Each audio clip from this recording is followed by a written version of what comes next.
Kemudian jengandika malang kerik jumeneng wonten ngajanipun ingkang Rama. Paman, sampeyan ampun tumu-tumu perkara niki. Niki perkara kula warga.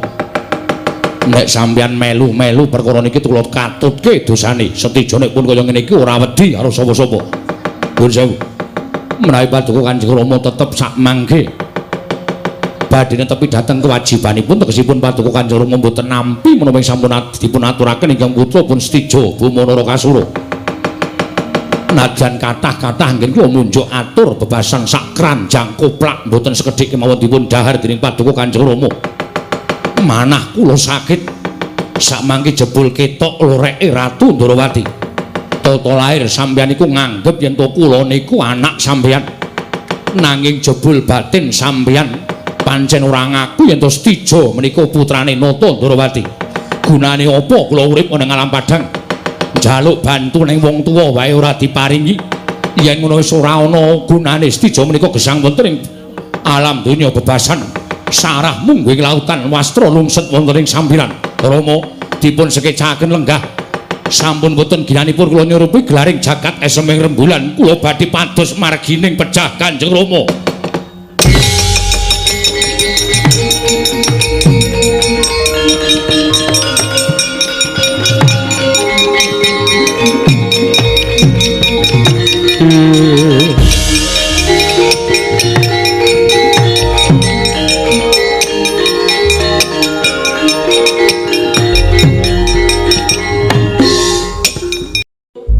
Al-Fatihah kujuk Kisena Nugroho.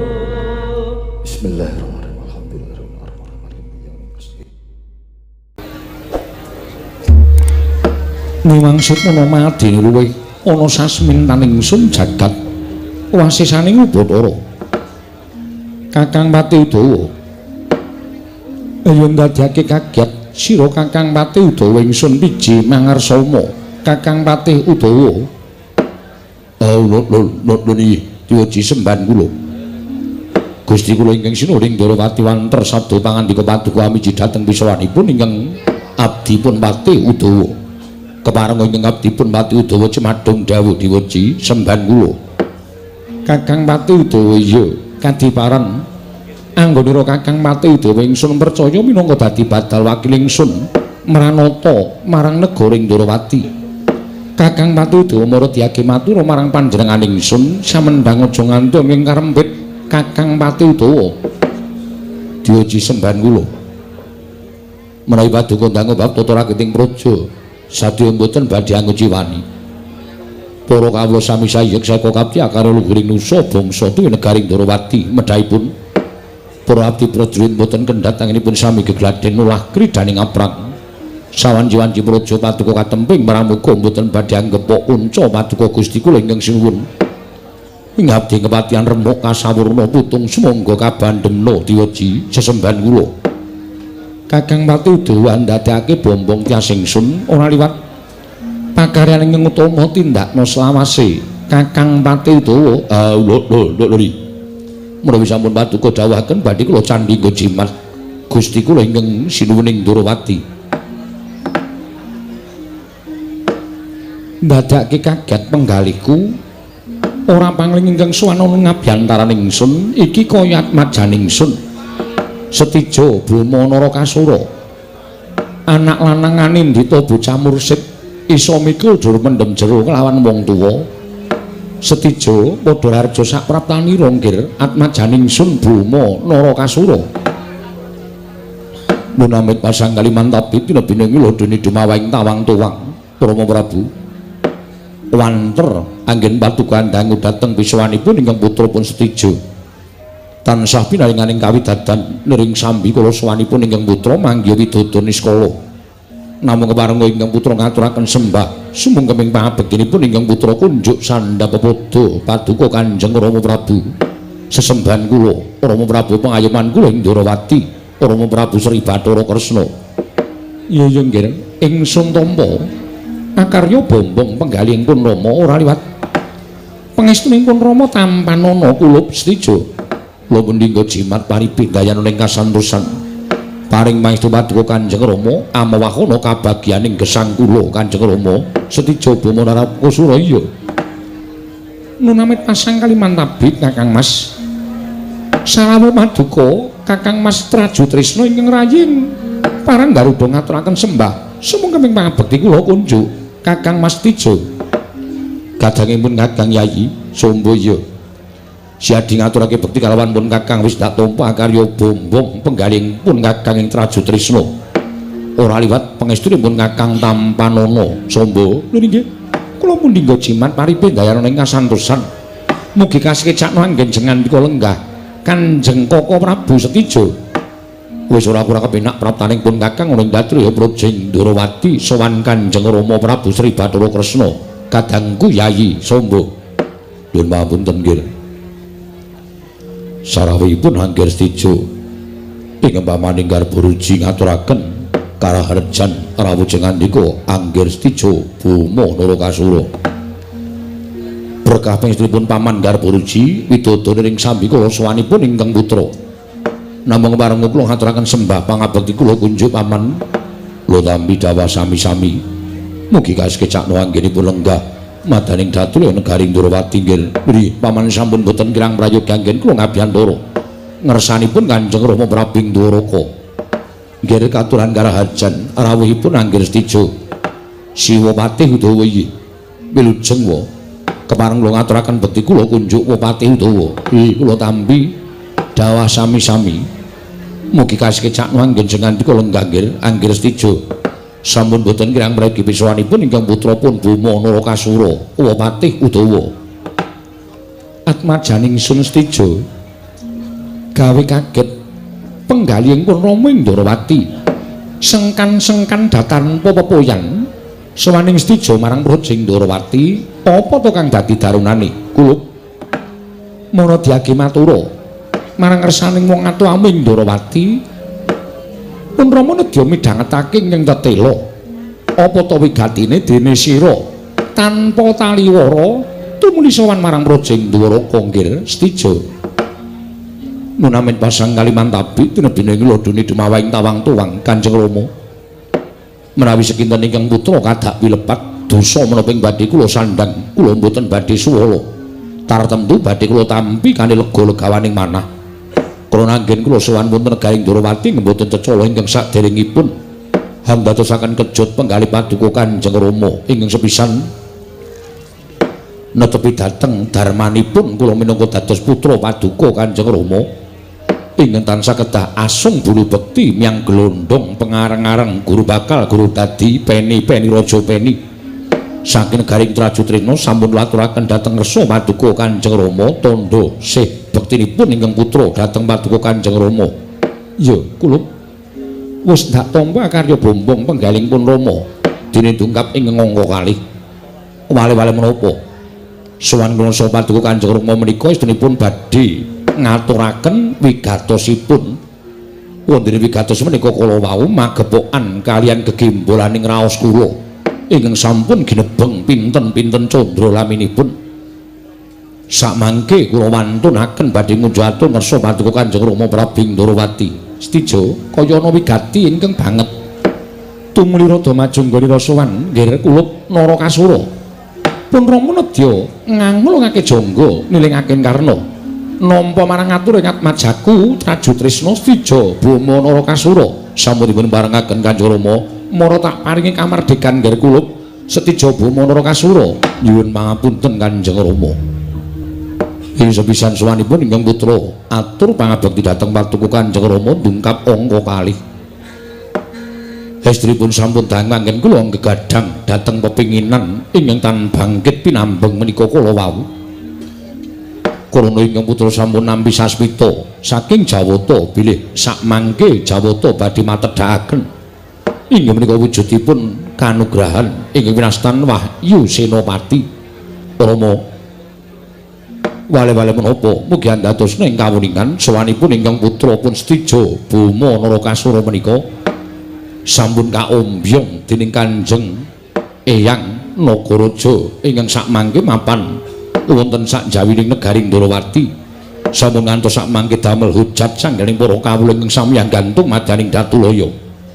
Kanjeng Rama pukulun lenggah sak jabaning rangkah Projing Ndwaraka kasinggihan mekaten krana pangajaipun tuwin dawuhipun Kanjeng Eyang Pukulun ingkang sakmangke dawuh dhateng ingkang putra pun Srija supados kula kumawantun ngunjuk atur ngersa paduka Kanjeng Rama ngemuti bilih paduka Kanjeng Rama menika tiyang sepuh kula bebasan wonten tetembungan anak polah bapa kudu kepradah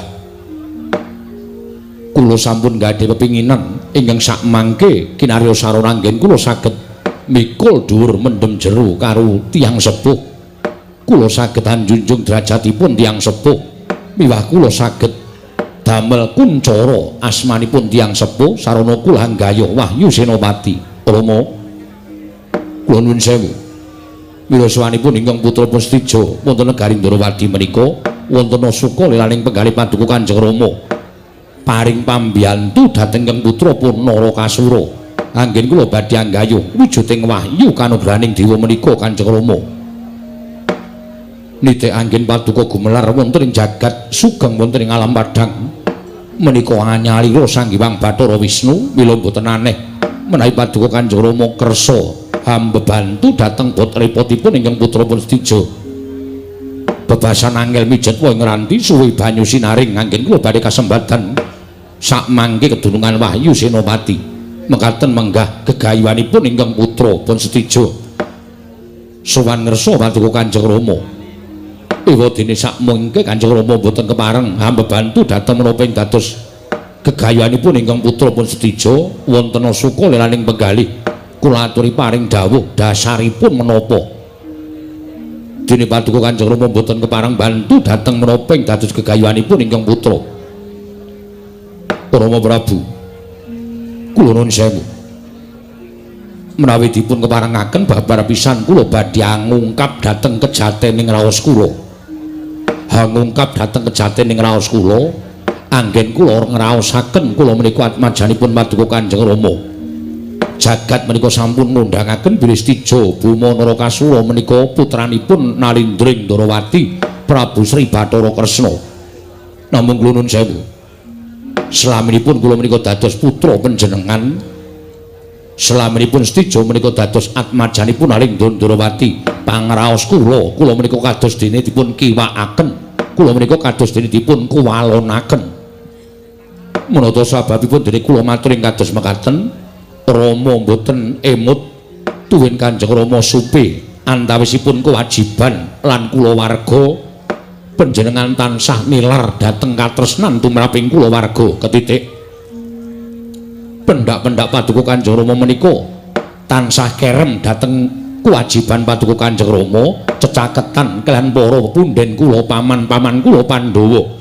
mboten namung menika nanging ugi tansah cecaketan kaliyan kadang-kadang kula lancur-lancur Pandhawa atmajanipun para Pandhawa bebasan kula warga dipun kiwakaken nanging menawi para Pandhawa sak atmajanipun panjenengan tengenaken nuwun sewu kula matur kados mekaten menika lupiya sampun kathah kelampah nalika kula paduka Kanjeng Rama kula nyuwun dhateng jengandika Kanjeng Rama gayuhaken wahyu prawirang nalika semanten kadang kula ing pringgondani ugi gayuh wujuding wahyu menika nanging paduka Kanjeng Rama ngrencangi tuwin belani dhateng pun Gatotkaca lajeng nalika rebutan tupeng waja duk nalika semanten paduka Kanjeng Rama ugi ngiwakaken dhateng putra pun Stija panjenengan bantu dhateng pun Gatotkaca wungsal wangsul marambah makaping-kaping kula menika dipun dawuhi supaya ngalah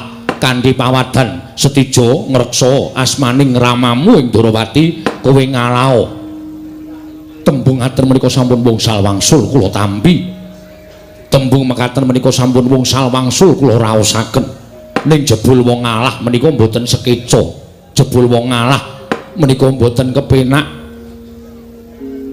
raos kula kados dipun raosi dening para kawula jejegipun ingkang putra ing Traju Trisna menika kados dipun raosi dening sangganing para kawula sak negari Traju Trisna Setija kae anak Ratu Ndarawati ning ora tau ditengenake dening wong tuane ora tau dibelani dening wong tuane gayuh apa-apa wong tuane mesti mbelani Pandhawa gayuh pi apa-apa wong tuane mesti mbelani anak-anak Pandhawa menika kula ngantos mireng piyambak Menawi kula menika mboten saged angampah dhateng mubal babaling kanepson tumunten sak mangke kula wantun dhateng Paduka Kanjeng Rama kados pundi kedadosanipun. Menapa mboten badhe mbebangeri dhateng asmanipun ingkang putra miwah asma Paduka Kanjeng Rama Prabu Indrawati. Mila Rama rekelenggan sak mangke kula nyuwun dhateng Paduka Kanjeng Rama keparenga suka lilaning penggalih Paduka Kanjeng Rama ambebantu dhateng bot repotipun ingkang putra ing Traju Trisna pun setijo supados sak mangke panjenengan sampun ngantos mbelani dhateng para Pandhawa upami wonten peranganing Pandhawa tuwin putra Pandhawa ingkang gayuh Wahyu Senopati Paduka kedah ngawonaken putra Pandhawa miwah para Pandhawa lan nengenaken dhateng ingkang putra pun setijo Bama Narakasura. Nuwun sewu nggih. Anggir setijo paman Garbarji wonten dawuh. Sampun ngantos Paduka anggir tumunten lepataken dhateng ingkang Rama. Nuwun pangapunten. Ingkang Rama menika nalindra tun kewajibanipun dados suwing para kadang Pandhawa. Ingkang Rama menika dados pengayomanipun para kadang Pandhawa tumrap kula. Antawisipun kewajiban lan kula warga menika leres dipun ruminaken kewajiban tinimbang kula warga. Mila sampun satrepipun menawi ingkang Rama menika tansah mbelani dhateng para Pandhawa menika krana netepi dhateng kewajiban. Nuwun sewu paman. Menika perkawis kula warga. Perkarane wong tuwa karo anak nuwun sewu nek sampeyan paring pangandikan kaya ngoten sakniki kula tak takon karo sampeyan ora iso ngrasake dadi setija kula menika anak Ndrawati leres menapa dipun ngendikaken paman Setyaki kewajiban karo kula warga menika dipun ruminaken kewajiban ning nuwun sewu menapa menika kewajibanipun Nata Ndrawati nggayuhke wahyu para Pandhawa budidaya nggayuhke wahyu marang para putra-putra Pandhawa menapa menika kewajibanipun Kanjeng Rama. Kanjeng Rama menika nggadahi kewajiban dados pengayomanipun paman-paman kula Pandhawa ning ora sandadak ketayalan goleke wahyu para Pandhawa. Sing kudu golek wahyu menika Pandhawanipun piyambak kudu budidaya tapa brata prihatin ora gumantung karo Ratu Ndrawati. Nek kaya ngoten niku kula tak takon, kewajiban apa pancen rasa tresna? Kula nuwun pangapunten. Kejawi saking menika kathah sanget pakaryanipun Kanjeng Rama. Anggenipun netepi minangka dados nalindring Ndrawati ngeswi dhateng sanggaring para kawula tasih. Sampeyan ora usah golek perkara. Sampeyan boten usah golek dasar-dasar pawadan kanggo nutup-nutupi nuwun sewu. Kelimputipun Kanjeng Rama Prabu Indrawati. Dinten iki ajeng kula buka kabeh, dinten iki ajeng kula sokke kabeh gegembolaning ati kula. Nek Kanjeng Rama mboten purun belani setija anggenipun gayuh Wahyu Senopati. Lho nuwun pamunten. Menika mangke menawi jengandika mboten saged ameper dhateng pangandikanipun anggir setija.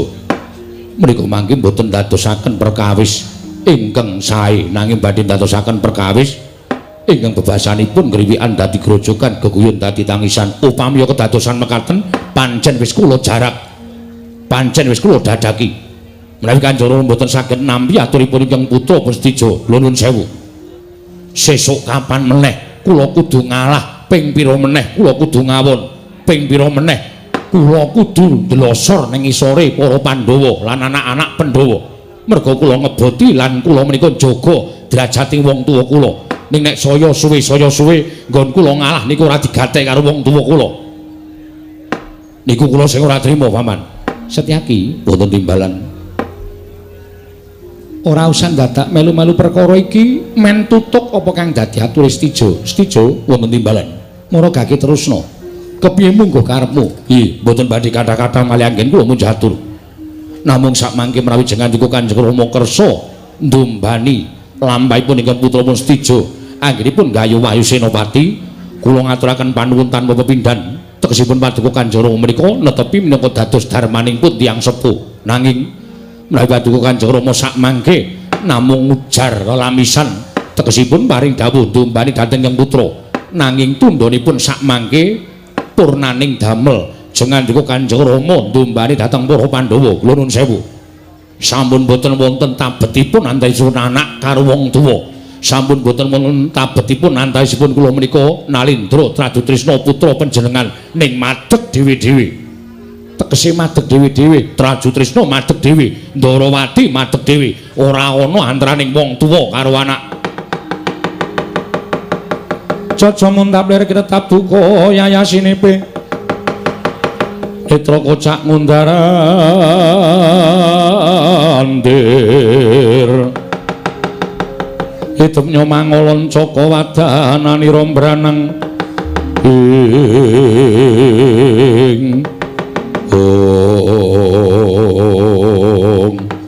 Stijo wonten timbalan ing adau upama aku menehi wangsulan kelawan sira kulup mesti wae tak kira sedina muput iku ora bakal nonteki merga nganggo dasar-dasar kasunyatan sarta dasar-dasar ingkang tak anggap kuwi mau bener lan bener tu meraping para Pandhawa lan bener tu meraping bebrayan sarta bener tu meraping kewajiban ingkang ndak sangkul bareng sira kurup matur ing kaya mengkono tumuli apa kang dadi niatmu mau setemene ora metu saka atimu nanging jebul mung kasurung blendenging kanepson nggonmu nggayo wayu senopati mbok lambari rasa gething keburu sengit marang wong tuamu marang para Pandhawa sartane anak-anak Pandhawa mongko saknyatane aku ora duwe niat ngewangi marang para Pandhawa ya mung nduduhke dalane wae dalan lan cara nggone wong mbayuk kanugrahan ewa dene wong tuamu mbok anggap luput mangsa baranga ora apa-apa ora apa-apa nggih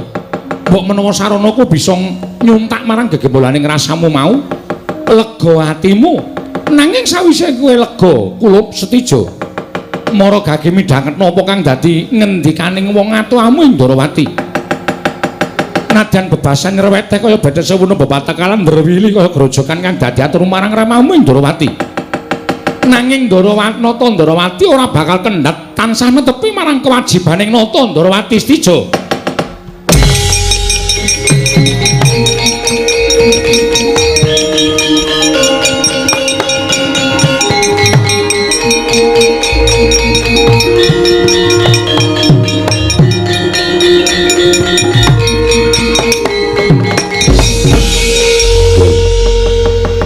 Aturi embut Purwadasena tumunten sengandika malang kerik jumeneng wonten ngajanipun ingkang Rama paman sampeyan ampun tumu-tumu perkara niki perkara kula warga nek sampeyan melu-melu perkara niki kula katutke dosane Setija nek pun kaya ngene iki ora wedi karo sapa-sapa nuwun sewu menawi paduka Kanjeng Rama tetep sak mangke badhe netepi dhateng kewajibanipun tegesipun paduka Kanjeng Rama mboten nampi menawi sampun dipun aturaken ingkang putra pun Setija Bumanara Kasura najan kathah-kathah nggih kula munjuk atur bebasan sak kranjang koplak mboten sekedhik kemawon dipun dahar dening paduka Kanjeng Rama manah kula sakit sak mangke jebul ketok loreke Ratu Ndrawati tata lair sampeyan iku nganggep yen to kula niku anak sampeyan nanging jebul batin sampeyan pancen ora ngaku yen to Setija menika putrane Nata Ndrawati. Gunane apa kula urip ana alam padang? Njaluk bantu ning wong tuwa wae ora diparingi. Yen ngono wis ora ana gunane Setija menika gesang wonten ing alam donya bebasan. Sarah mungging lautan wastra lungset wonten ing sampiran. Rama dipun sekecaken lenggah.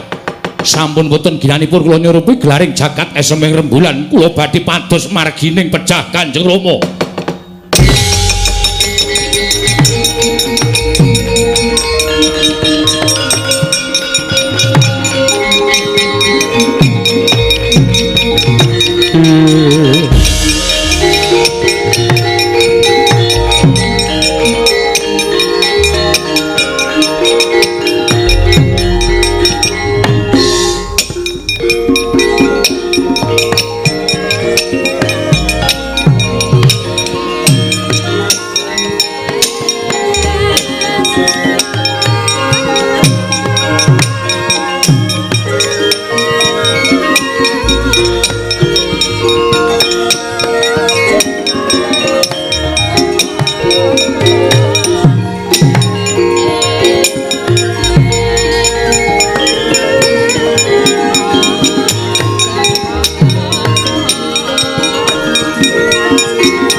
Kresna sinayeng manglung mintonaken dewi kramanira kang kumiteraning asta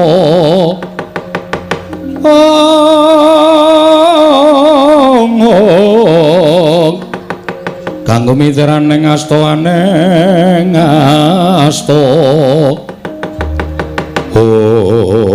jagat wasaning Bathara Wayapura jagat Stijo tumaratap penggaling pun Rama barang sira matur ing kaya mengkono mau nggih perkara iki isih bisa dirembuk sarana bedamen aja agahan nindakake suwiji-wiji ingkang mengkone bakal gawe tuna awakmu dhewe sampun boten kiyat raos ing manah kula menawi paduka Kanjeng Rama tetep boten badhe andomani dhateng menapa ingkang dipun gayuh ingkang putra Pustijo paripaksa mboten paedah kula gesang wonten ing alam padhang Koko Prabu Setyaki piye kula nuwun sewu paduka Kanjeng Koko Prabu kedah jejeg adekipun sampun ngantos gampil miyur dhateng aturipun ingkang putra menawi ngantos ingkang putra menika kula wau namung ujar lamisan tegesipun ingkang dipun aturaken menika mboten kandhas tekaning batos paduka Koko Prabu tumuli doyong adekipun lan badhe anjangkung menapa ing dados kersanipun Angger Stijo nuwun sewu menapa panjenengan boten badhe nglirwakaken dhateng kewajiban setunggal panjenenganipun Koko Prabu badhe nglirwakaken kewajiban minangka dados pengayomanipun para Pandhawa angka kalih paduka Kanjeng Koko Prabu sak mangke badhe kelepetan dedosanipun ingkang putra anggenipun badhe tumindak ingkang boten sak mestinipun Setyaki boten timbalan Stijo kuwi anakku nggih kula ngertos apa wis sak trepe lamun ing atase aku ki wong tuwa Stijo matur yen to ora kasembatan gayuh Wahyu Senopati lan aku ora bakal bantu marang Stijo tumuli dheweke bakal golek dalaning mati upama kowe kira-kira dadi aku coba aku tak takon karo kowe upama sira Dimas Garburji kuwi dadi aku anakmu kepengin golek dalaning mati kowe piye gumantung anak kula lho gumantung anakmu piye menawi anak kula menika tumindakipun boten sae mbok ben modar nanging menawi pakaryanipun sae nuwun sewu menika kedah dipun gondheli wong nyatane kula nuwun sewu anggenipun munjatur ngersa paduka menika tembungipun sampun wonten tembung meksa tegesipun panjenenganipun jiat supados bantu dhateng Angger Stijo Buma Narakasura nuwun sewu Paman Garburji menika perkawis kula warga sampeyan sak jabaning rangkah ora kena melu-melu perkara iki perkaraning Stijo karo Ratu Ndrawati nuwun sewu kula namung ngemutaken ingkang Rama apa derajate Ratu Ndrawati kalah karo derajate Senopati sampun nggih sampun mangke nak milantun boten dados kedadosanipun panjenengan kalian kula kendel kemawon Stijo wonten timbalan yen to pancen kaya mengkono ya to sak gedagan iki pun Rama bantu karo karepe anakku lanang Bama Narakasura matur sembah nuwun Kanjeng Rama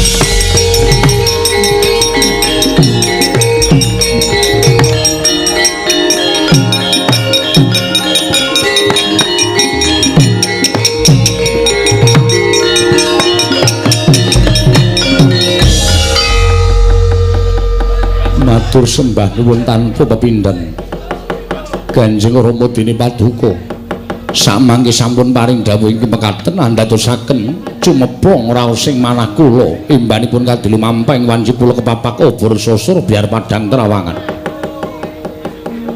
iya Setyaki nggih matur sembah nuwun menika saestu to Kanjeng Rama iya kuwi tenang panjenengan boten paring dawuh ingkang boten condong kalian penggali paduka tegese panjenengan boten goroh penggali paduka bumi langit tekseni bakal ndak bantu ning ya kuwi sak bisaku lho niki matur sembah nuwun yen nganti mengko ora bisa aja nyalahke pun Rama sing jeneng titah diwenangake mbudidaya nanging garis sing pesthi kuwi ana astaning dat kang murweng dat niki ngestaken dawuh paduka Kanjeng Rama menawi ngantos sak mangke wonten menapa-menapa paduka Kanjeng Rama kedah tansah mbelani ingkang putra iya Stijo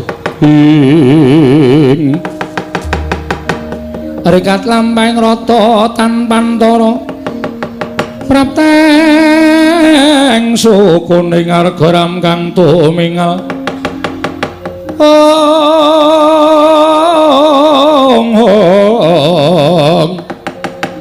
Iram kang tumingal dendeng saengga praja Tidhem madyaning pasewakan negaring Ndorowati. Nalika semanten datan wonten ingkang wantun sumela atur ngersaning nata ing Ndorowati. Karana pirembaganipun nenggih nata Ndorowati miwah nalindring traju tresna Pabrustija Boma Narakasura. Dadak kasaru gedher njaba apa to kang dadi darunane? Ora ana macan mroko kang Gajah Medha Kawantilan kejawi namung sawanipun utusan sae negari Ngamarta nenggih putra ing Jodipati. Satring Janggar Bumi Raden Hanantaraja ingkang ngrepepeh pindha sata metarang anak karya kagiat kang samya mulat.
Sinongwati jagat kunari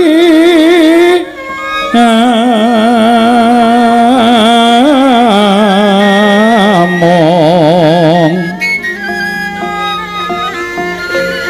mbak lumembak ombak ing samudra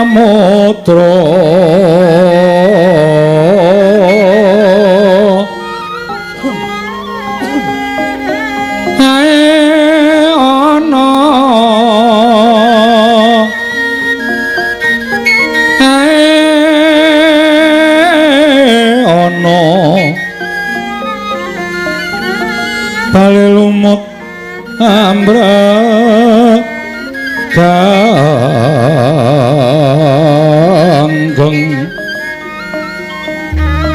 awita dedenceng dencengan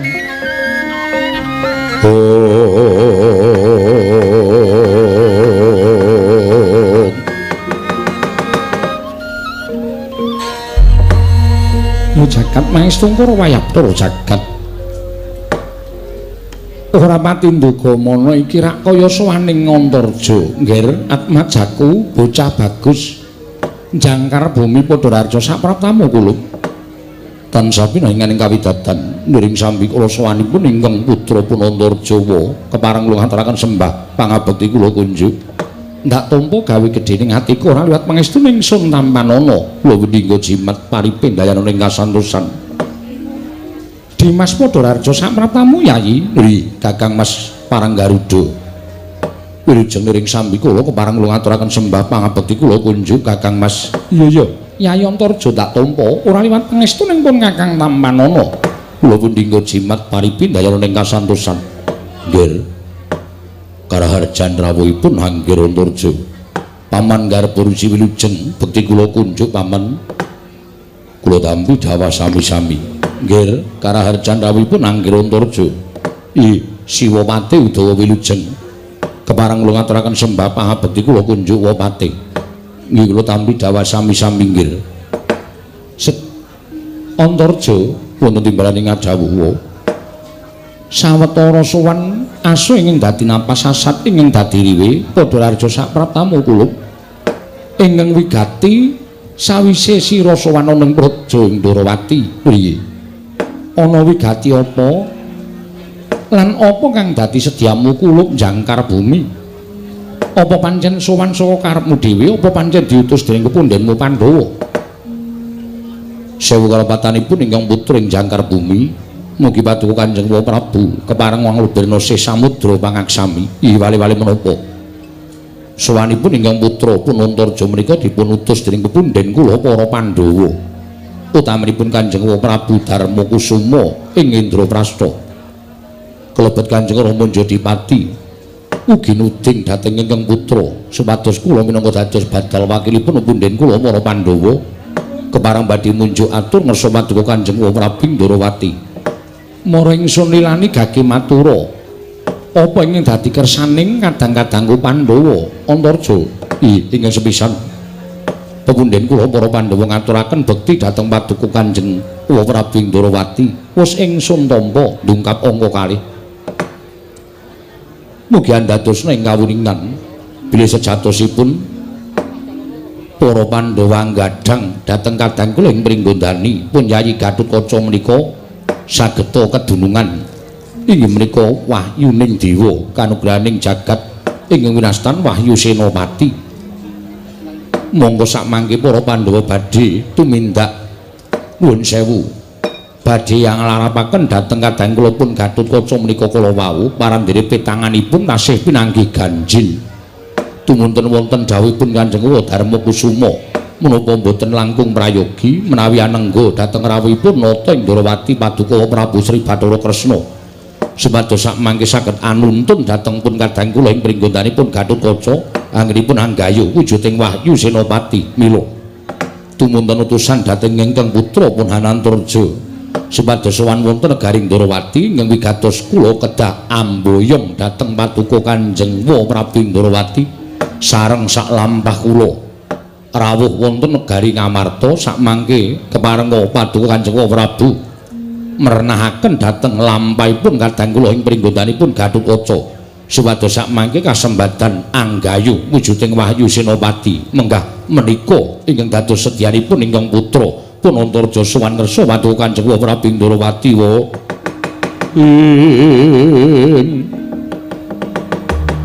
Gagatri sang kapirang ori nangkul kinembit kembit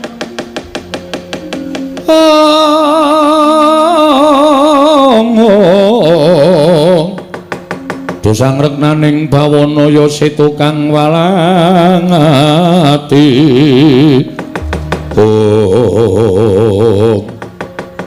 jagat waisaning Bathara Wayapura jagat Antarja wonten timbalan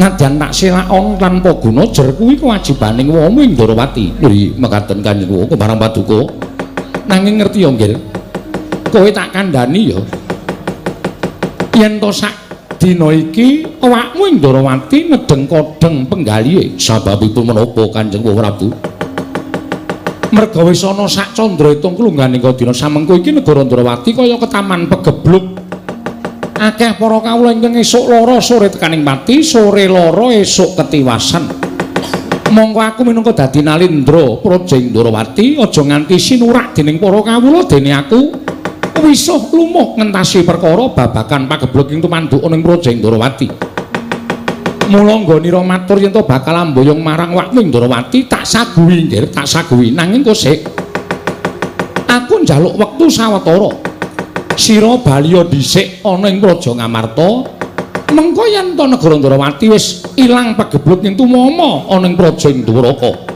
tumuli aku bakal nusul kelawan atmajaku Antarja sowan marang kadang-kadangku para Pandhawa Antarja. Lho boten nginten babar pisan menawi negari Ndrawati ketaman pagebluk. Wah Prabu, iya pancen mengkono. Menapa inggih mekaten? Paman Garba Ruji Ndrawati ketaman pagebluk. Ketoke kok mboten. Nuwun sewu, mboten menapa inggih. Kula piyambak mboten saged nitih priksa dhateng kawontranipun kawula negari Ndrawati. Ingkang ngertos menika Patih Ndrawati ingkang sambutipun kaliyan para kawula. Wa Patih utawa menapa leres Ndrawati ketaman pagebluk. Inggih nggih kathah ingkang enjing saged ning sonten mantun. Sami mantun kok nggih. Ning duka mbok menawi menika dipun wastani pagebluk ugi saged. Wong kula menika mboten ngantos pagebluk niku kaya ngapa. Menapa ingkang dipun tandur mboten saged tukul. Lho, tukul sae kok.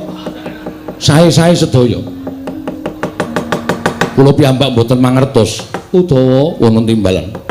Ya ming kurang tepung gelang nggonmu niti priksa marang para kawula. Kowe ora ngerti ento imbanging negara Ndrawati ing sisih kulon. Kuwi ketaman pagebluk. Mongko taman ketiga ngerak angagak-agak. Wekasan kekurangan banyu uriping para kawula padha ngrekoso lan kuwi dadi kewajibanku utawa mekaten to sinuwun. Iya. Malah kula mboten mangertos mongko kula wingi bibar saking negari Ndrawati wilayah Kilen menika nggih sae-sae mawon kurang nggonmu mblusuk ana ing Karang Pradesan. Kula menika waton rungkut kula blusuki. Nyatanipun nggih sae-sae mawon. Wis to, kowe iki aja ngeyel wong ratune aku kok kowe ngeyel. Lho iki. Mula kang saka kuwi Antarja. Sira metu dhisik utawa bali dhisik. Wis to, percaya karo awakmu Ndrawati apa aku tau tate goroh karo adik-adikku Pandhawa? Ora to. Lho iki. Matura marang Yayi Darma Kusuma. Yen to mengko wis paripurna saterus katon padhang negara Ndrawati, tumuli aku sumusul sowan negara Ngamarta. Nanging saestu iya. Menawi telu mekaten sampun ngantos mangke kula dipun dukani dening pepundhen kula para Pandhawa. Saenipun menapa kula tenggo wonten ing alun-alun. Yen mbok tunggu malah ora bakal rampung. Nadyan taunana windanana. Ajrih menawi kula dipun dukani dening pepundhen kula para Pandhawa mila sakmangke kula mboten badhe wangsul wonten negari Ngamarta menawi boten sareng tindakipun Kanjeng Prabu. Wis to, yen pancen kaya ngono tekadmu ya wis sakarepmu. Nek yen nganti mengko suwe aku ora bisa nyirep pagebluk ing tumanduk ning Praja Ndrawati. Kowe ya bakal suwe nggone mapan ning Praja Ndrawati. Samula aturaken taunana windanana kula mboten badhe wangsul. Menawi boten sareng tindakipun Kanjeng Prabu Ndrawati. Ngono nggih. Ya wis sakarepmu. Menawi telu mekaten kliranana kula nenggo wonten ing alun-alun negari Ndrawati, kula tenggo sak padhanging negari Ndrawati lan kula dherekaken rawuh wonten Praja Ngamarta. Iya, Antarja kaya bocah cilik nggih. Matur sembah nuwun.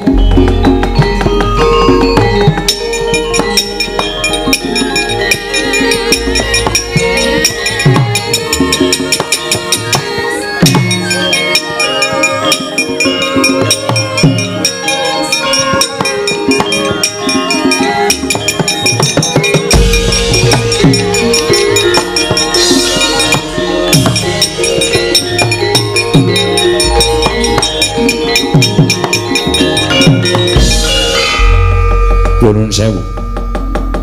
Kula mireng saking salebeting kedatun paduka Kanjeng Rama badhe tedhak dhateng negari Ngamarta ateges paduka Kanjeng Rama menika nuwun sewu. Anggenipun sekawit badhe mbantu dhateng putrapun Stijo menika nyatanipun namung kandhek wonten ing pangucap nanging boten kababar dadi pakarti. Stijo wonten timbalan. Ngerti to kowe kepiye ewuh kaya rasaning pun Rama? Yen tono kedadian kaya mengkene iki bebasan suduk gunting tatu loro. Kewajiban karo kula warga kepiye munggo nggonku bakal dhisikake. Mongko Antarja wis matur karo ramamu ora bakal bali marang Praja Ngamarta yen ora bareng karo wong atuamu aku sowan marang Praja Ngamarta.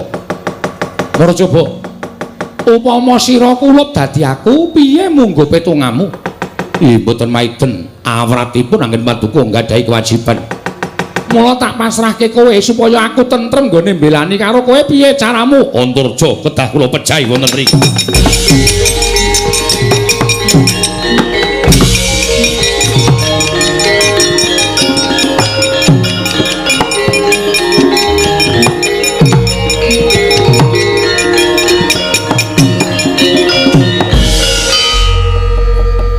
Setyaki kok maju nggone sowan mripate mandeng karo aku.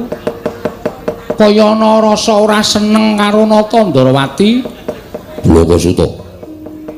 Dinten iki kula mboten remen kalian sampeyan. Lho. Sebabe apa? Ratu Ndarawati pakartine wis ora bener.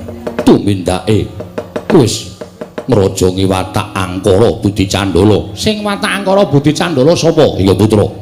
Lho, apa salah? Yen to Stijo kuwi bakal nggayuh kanugrahan. Nuwun sewu, nggayuh kanugrahan kok nyengsarake wong liya. Sing nyengsarake sapa? Menika wau ngendikanipun Rawa. Nyuwun pamit Kanjeng Rama. Kanjeng Rama ngraja ingkang putra nek Antarja tekaning pati. Nuwun sewu. Kula ora trima perkara niki. Kedahipun paduka Kanjeng Prabu ngemutaken dhateng ing putra. Lah wong Stijo kuwi anakku. Antarja iki ponakku. Saiki aku tak takon karo kowe, nek ponakan ro anak kuwi abot ndi? Gumantung pakartine. Nek anak pakartine elek, luwung rengkuh ponakan dadi anak. Nek cara kula ngoten. Lah terus piye? Sameneika kula nyuwun prisa. Kowe arep nyuwun prisa apa? Koko Prabu badhe ngraja ingkang putra. Mestine ngono wong aku wong tuane. Mboten apa-apa. Ning wit dinten iki kula mboten dados senopati Ndarawati. Lho. Kula mengundurkan diri. Kosek to. Kok mengundurkan diri? Nggone dadi senopati kuwi dasarmu apa? Kula mboten remen nek suwita ratu atahe Angkara Budine Candala. Aku ora duwe watak angkara mbelani karo anak sing boten bener pakartine dibelani wong tuane. Niku anake bakal gembelo sirahe gleleng pacake. Kula ora seneng cara kaya ngoten. Terus yen kowe ora seneng, kowe ora dadi senopati ning Ndarawati. Kula mboten ajeng dados senopati. Lah nek pancen kowe arep ora dadi senopati, kowe mundur saka ngono dadi senopati, tak tampa ora apa-apa. Matur sembah nuwun. Lho, tetek men to kowe? Tetek wae. Ora gelo, ora dadi senopati ora apa-apa.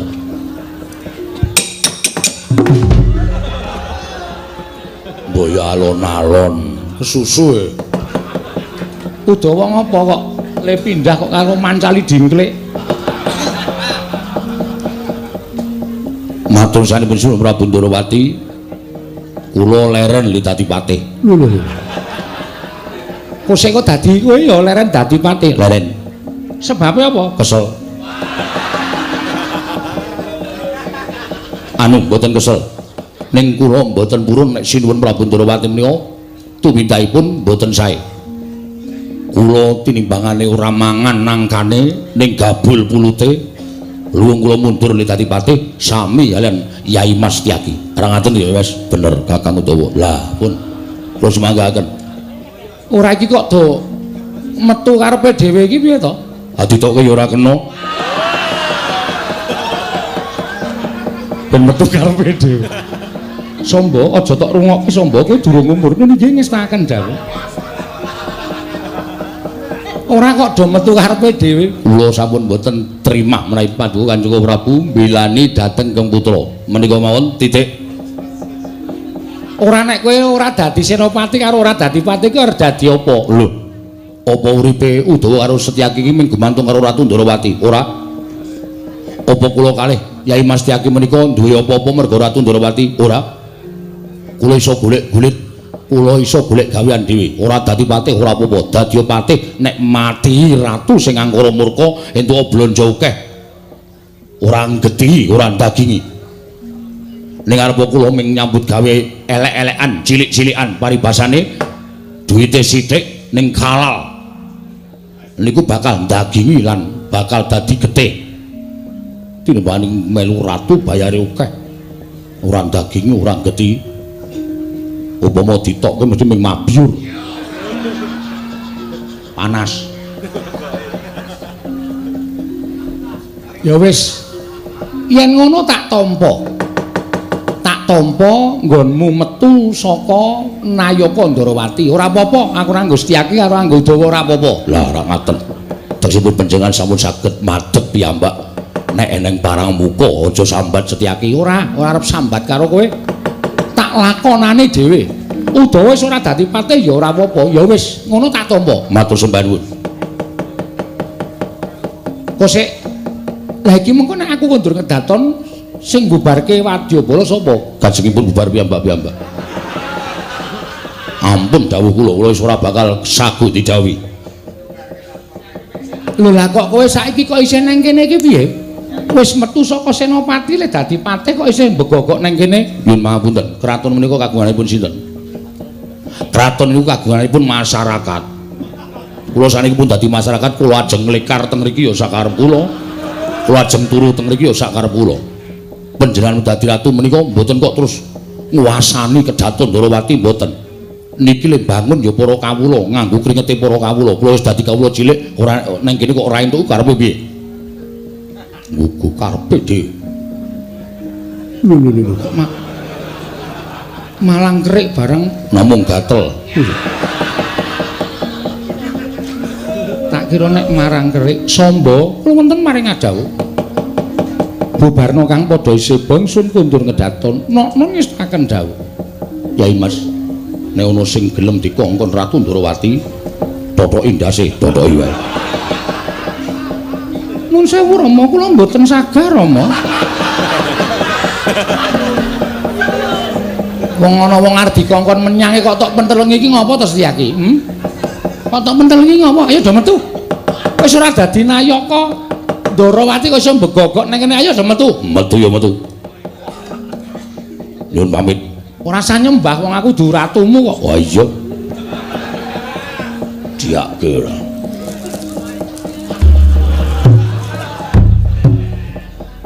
Nyuwun pamit. Ora usah nyembah. Kakang Udawa, nun rasa mlaku ndodok. Ngopo mlaku ndodok? Sapa sing diajeni?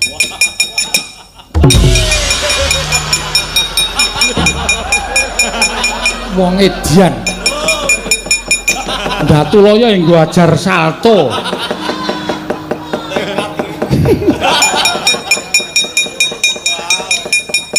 Nuwun sewu. Ayo mboten memper.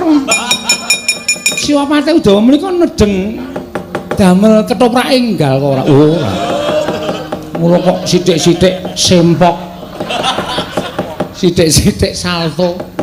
Lah wong pate kok dawakane ming trima brandal. Iya mboten dados menapa? Samba bubarno kang padha seba, ingsun kundur ngedaton. Samba, iya wonten nane dawuh. Ngopo kok ditimbali ora semaur? Bubarno kang padha seba, ingsun kundur ngedaton Samba. Kula ana ngestaken dawuh.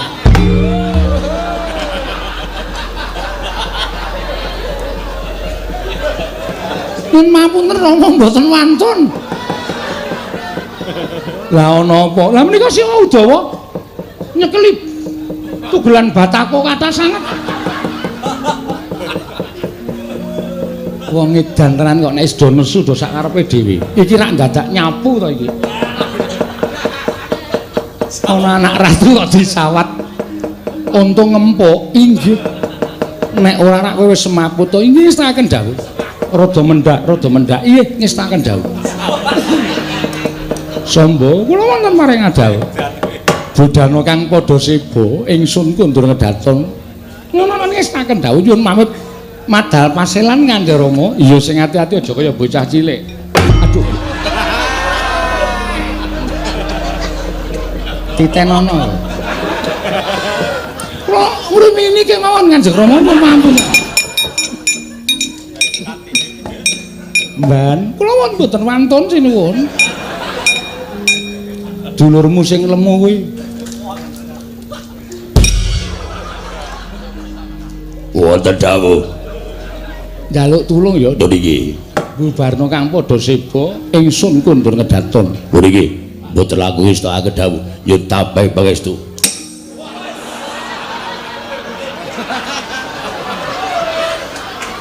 Wela dalah. Jebul kowe cukat trampil Trengginas. Sampun kuatos. Tondo bekti kula lan paduka sinuwun tetep kula badhe ngestakaken dawuh menapa dados dawuhipun sinuwun Prabu Darawati. Kula badhe dados tetamping panjenengan perlu kula ngrakep minangka senopati lan patih. Kula ki tasih sakit. Iya. Bubarno kang padha sebengsun kundur kedaton. Loro niki sedaya dawuh nyuwun pamit batal pasilan. Sing ati-ati aja kaya bocah cilik. Darawati. Diterono apa?